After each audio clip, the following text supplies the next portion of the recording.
Il était une fois un pêcheur qui vivait avec sa femme dans un petit cabanon au bord de la mer.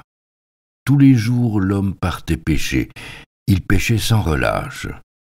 Un jour, alors qu'il attendait assis à côté de sa ligne et regardait patiemment l'eau claire, l'hameçon s'enfonça brusquement et alla tout au fond de l'eau. Quand il le remonta, il vit, accroché au bout, un grand turbo qui se mit à parler. « Pêcheur, écoute-moi. Laisse-moi la vie sauve. Je t'en prie, je ne suis pas un poisson. Je suis un prince à qui on a jeté un sort. Si je meurs, ça ne te servira à rien. Je ne suis même pas bon à manger. Remets-moi à l'eau et laisse-moi nager. » « Bah, répondit l'homme, pas besoin de parler tant. Un poisson qui parle, je le rejette à l'eau. Le pêcheur le libéra, et le turbo repartit aussitôt vers les profondeurs, une traînée de sang flottant derrière lui. Puis le pêcheur rentra chez lui retrouver sa femme. « Mon ami, n'as-tu donc rien pêché aujourd'hui » lui demanda-t-elle. « Non, j'avais attrapé un beau turbo, mais il s'est présenté comme un prince ensorcelé, alors je lui ai laissé la vie sauve. »« Tu ne lui as rien demandé en retour ?» dit la femme. « Ah non, qu'aurais-je pu lui demander? Nous habitons pourtant dans un vrai dépotoir, une pauvre cahute répugnante. Tu aurais pu demander une petite maison pour nous. Retourne-y et appelle-le. Dis-lui que nous voulons une maison.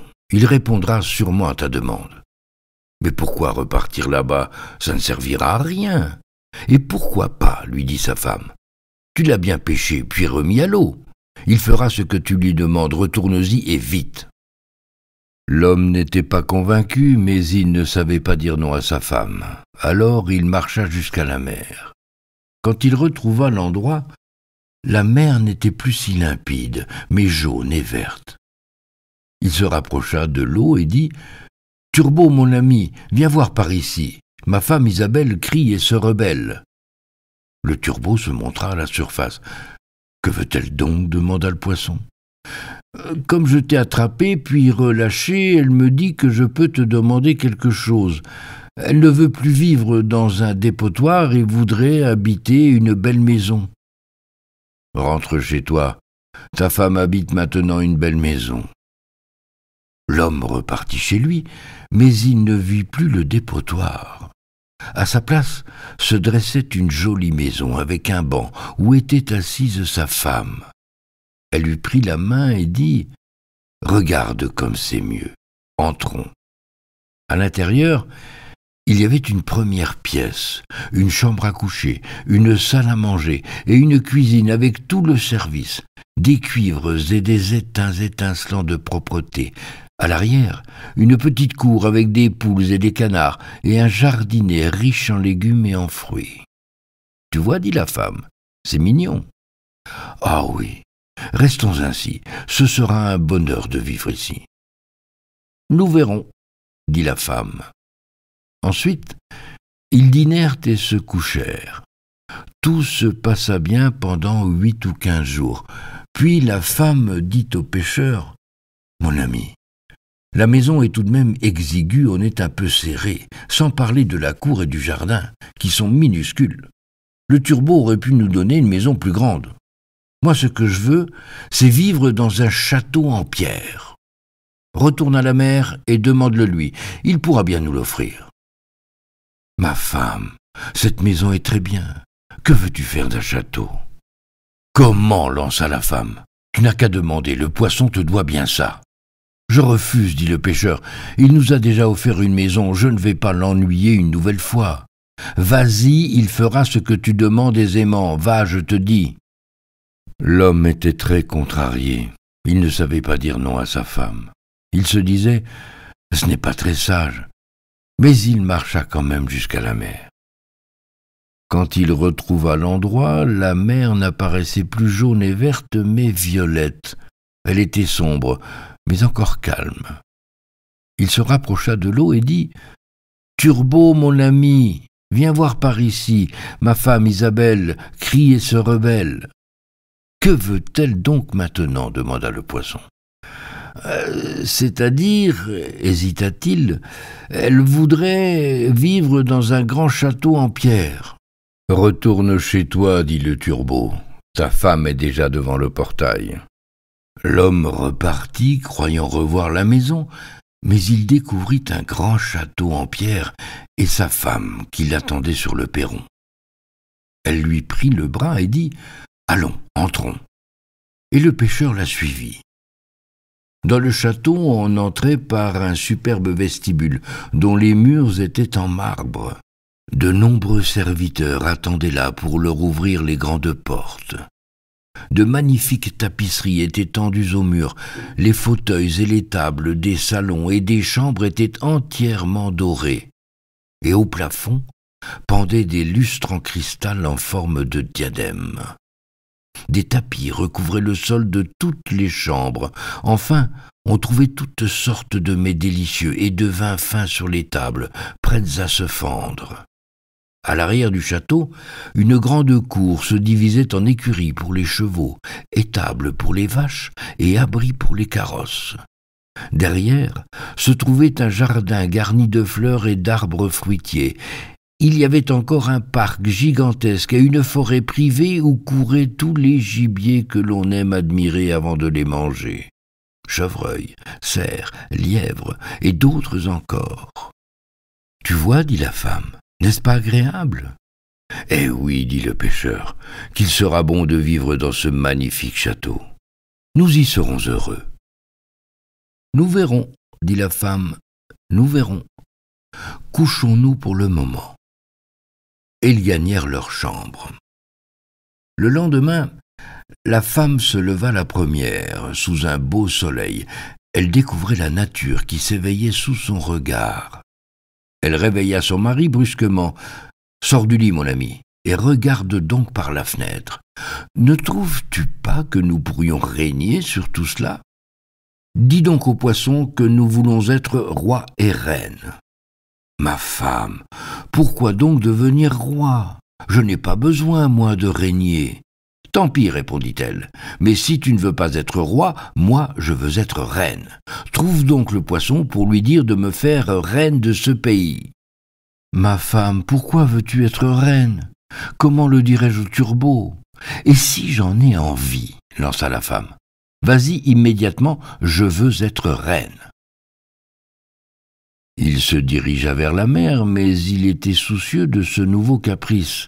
« Ce n'est pas raisonnable, ce n'est pas raisonnable, répétait-il. Il ne voulait pas y aller, mais s'y rendit quand même. Quand il retrouva l'endroit, la mer était sombre et remuait. Elle s'agitait du fond à la surface, et de méchants effluves en jaillissaient. Il se rapprocha de l'eau et dit « Turbo, mon ami, viens voir par ici. Ma femme Isabelle crie et se rebelle. »« Que veut-elle donc encore ?» demanda le turbot.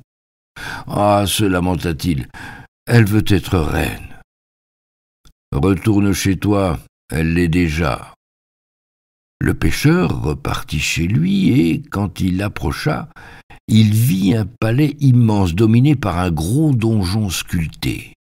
Des gardes attendaient devant le portail, et à côté d'eux se tenaient encore des soldats armés de tambours et de trompettes.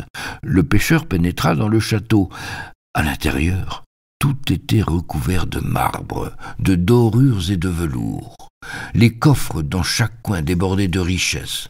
Derrière les portes de la salle de réception étaient rassemblés les sujets, tournés vers sa femme. Celle-ci était assise sur un trône serti d'or et de diamants. Elle portait une couronne dorée et un sceptre en or et pierres précieuses. À chacun de ses côtés se trouvaient 6 jeunes filles rangées selon leur taille, de la plus petite à la plus grande.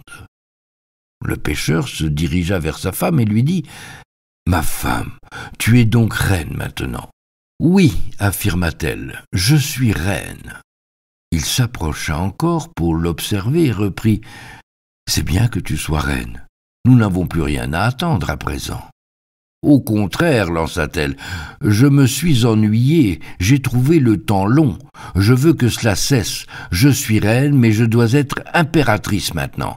Pars et préviens le poisson. Ma femme, il ne pourra pas faire de toi une impératrice, je ne peux réclamer cela au Turbo. Mon cher, va voir le poisson, je veux être impératrice. Mais pourquoi veux-tu être impératrice demanda le pêcheur. Va le prévenir, je veux être impératrice. Non, ma femme, répliqua l'homme, tu ne seras pas impératrice grâce au Turbo, car je ne lui demanderai pas. Il n'y a qu'un empereur par empire, et le Turbo ne pourra pas faire de toi une impératrice, c'est impossible. Comment dit la femme. Je suis reine et tu es mon mari. Pars maintenant, entends-tu? Pars maintenant. Il a fait de moi une reine, il peut faire de moi une impératrice. Je veux être impératrice, c'est ainsi maintenant. Il fut obligé d'y aller, mais en marchant, il protestait et était inquiet. Ce n'est pas raisonnable, se disait-il, ce n'est pas raisonnable du tout. Impératrice, c'est complètement démesuré, le Turbo va finir par se venger. Bientôt, il retrouva l'endroit. L'eau était noire et tumultueuse. Un vent violent emportait l'écume et la lui jetait au visage. Le pêcheur, troublé, se rapprocha de l'eau et dit « Turbo, mon ami, viens voir par ici. Ma femme Isabelle crie et se rebelle. »« Que veut-elle » demanda le Turbo. « Mon prince, dit le pêcheur, ma femme veut être impératrice. »« Retourne chez toi, elle l'est déjà. » Le pêcheur repartit chez lui, où il vit un palais brillant de marbre et de statues en albâtre. Devant la porte paradaient de nombreux soldats sous les chants des tambours et des trompettes. Dans les salles intérieures, des comtes, des ducs ou encore des princes agissaient comme des domestiques et ouvrirent grand la porte en or devant lui. Dans la salle de réception, il vit sa femme installée sur un trône immense et construit d'un bloc dans une pièce d'or. Elle portait une couronne haute de 3 coudées, où étaient serties des pierres. Elle tenait son sceptre dans une main, le globe impérial dans l'autre. De chaque côté se trouvaient des serviteurs alignés selon leur taille, du plus grand, qui était un géant, au plus petit, qui n'était pas plus haut que mon petit doigt. Devant elle, un grand nombre de hauts dignitaires s'inclinaient. Le pêcheur se dirigea vers sa femme et lui dit « Ma femme, tu es donc impératrice maintenant. »« Oui, affirma-t-elle, je suis impératrice. » Il s'approcha encore, l'observa longuement et dit « C'est bien que tu sois impératrice, c'est très bien. Mais pourquoi restes-tu donc là sans rien faire? Maintenant que je suis impératrice, je veux être pape. Va le dire au poisson. »« Ma femme, dit le pêcheur, que dis-tu? Tu ne peux pas être pape. Il ne peut y avoir qu'un pape sur terre et il y en a déjà un. »« Mon cher, je veux que ce soit moi le pape. Va donc voir le poisson et dis-lui que je veux que ce soit fait aujourd'hui. »« Non, refusa le pêcheur, je ne lui demanderai pas cela. Tu vas trop loin, ce n'est pas possible. Le Turbo ne peut pas faire de toi le pape. »« Que me dis-tu, mon cher? Il a fait de moi une impératrice. Il peut bien faire de moi le pape. Cours donc, je suis impératrice et tu es mon mari. Vas-tu donc partir ?» Le pêcheur eut peur et partit, mais il n'était pas rassuré. Ses jambes tremblaient. Une tempête se levait, les nuages étaient bas et les arbres se balançaient. Quand il arriva près de la mer, elle se démontait et se fracassait par grandes vagues sur les rochers.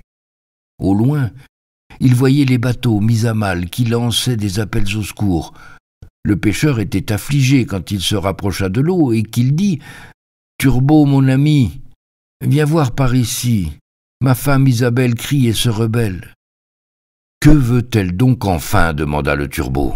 « Ah, pleura le pêcheur, elle veut être pape. »« Retourne chez toi, elle l'est déjà. » Le pêcheur repartit chez lui et il vit une grande église encadrée de beaux palais. Devant, de nombreux fidèles s'étaient rassemblés et l'homme dut se faufiler parmi eux. L'église était resplendissante de lumière, et sa femme se trouvait au centre, assise sur un trône élevé. Elle était vêtue d'habits dorés et portait une couronne d'or sur la tête. Les membres du clergé étaient présents, et des cierges rangés par taille, du plus grand aussi haut qu'une tour, au plus petit aussi mince qu'une veilleuse, l'entouraient. Enfin, les empereurs et les rois étaient agenouillés devant elle, baisant ses chaussures. « Ma femme, es-tu bien le pape ?»« Oui, je suis le pape. » Il s'approcha tout près, s'arrêta pour la regarder. Elle brillait comme le soleil. Après un moment, il lui dit « C'est bien que tu sois devenu pape. » Elle ne bougeait pas.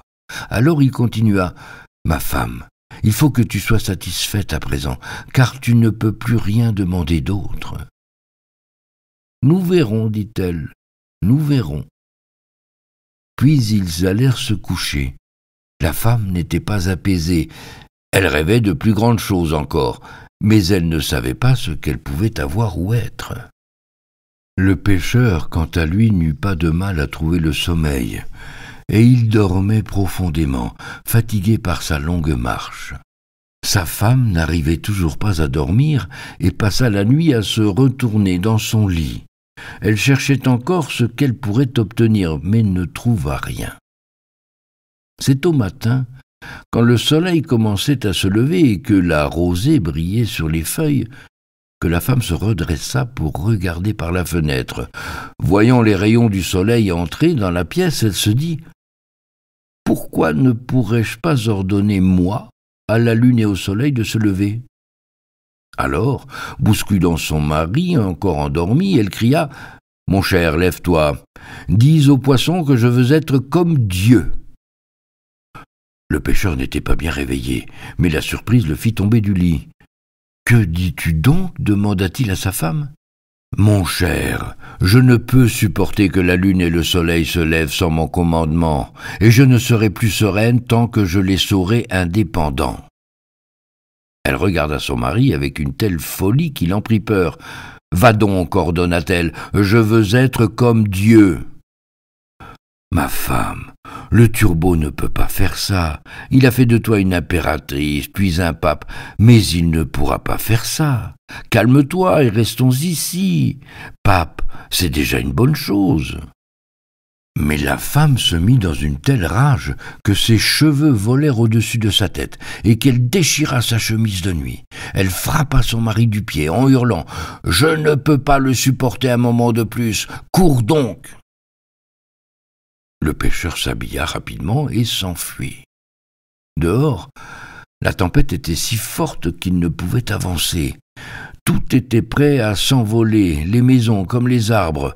Les montagnes se brisaient et les rochers tombaient dans la mer. Le ciel noir se parsemait d'éclairs, la mer était ténébreuse, et les vagues, recouvertes d'écume, se soulevaient aussi hautes que les montagnes.